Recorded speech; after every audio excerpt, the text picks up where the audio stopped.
All right, Ball State, Northern Illinois. We've got Ball State 2.5-point road favorites. Another total where it's gone up 61.5 to 62 across the board. I'm leaning Ball State here. I still think Northern Illinois. I don't want to say overachieved or they're a fraud or they're not as good as we think they were, but I think they did kind of overachieve early in the year. I mean, they got outgained by Eastern Michigan and barely won. They beat a Toledo team that's down this year. They beat Bowling Green, but they got outgained and outstatted in that game. Yards per play and total yards, they were outgained. They squeaked by barely with a win against Central Michigan, 39-38, and then they lost again. Though they played a lot of close games. It's not easy to lay points in games involving Northern Illinois because they play a lot of tight games.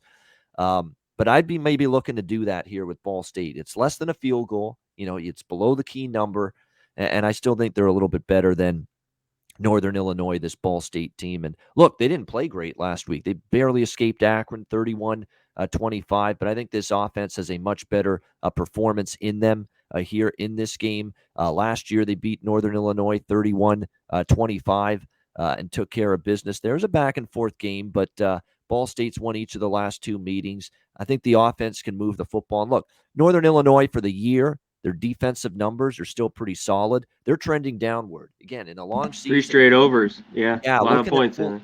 100% right. Looking at full season numbers are not the way to beat college football here in early November. You got to look at the shorter term. You got to look at current form. And now that NIU defense, look, overall their defensive numbers, 204 rushing allowed per game.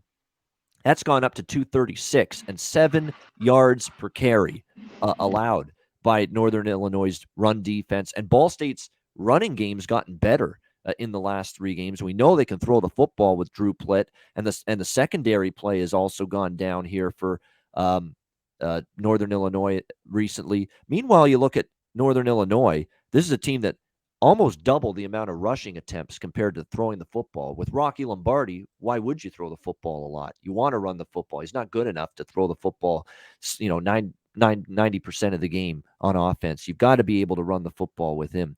But the last 3 games, Northern Illinois' run offense has been a little bit down, and Ball State's run defense the last 3 games in MAC play, 101 rushing yards allowed, 3.3 yards per carry. That's terrific defense against the run for Ball State. And just like with Buffalo, I feel that way about Northern Illinois. If they can't run, they can't maximize their offensive potential, and they can't win without a good run game. And they might have trouble with that Ball State run defense playing well lately. So less than a field goal, I'll look to make a case for Ball State here as a short road favorite. What do you think, Conor Mack?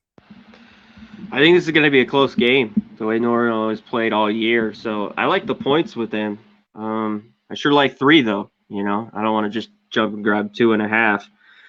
Yeah, the defense is kind of just falling apart. It's gotten the MAC play, and there's been overs. You talked about Akron kind of outgained Ball State and everything. Ball State beat them, but that was just 31-25, I think, that final.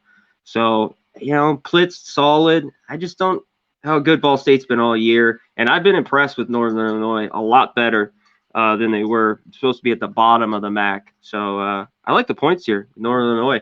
And we talked the total. It's just everything's trending over. So some of these games are going to go under, and this one has the most wind in it. Looking at the weather, it's got about 13, 14. So and Northern Illinois may not run the football well because again, that Ball State run defense has been pretty good the last few games, and that could stagnate their offense a bit. Yep. Yes. Yeah, agree. So this one could be under here. I agree. This might be this and maybe Buffalo versus Miami O. Those are the 2 games that might be your unders here. Might be, and that's it's a big if. And look, we've been terrified. Not every MAC game goes over, but there's just so many teams where offense is ahead of the defense. It's not always easy to make a case for unders in the MACs.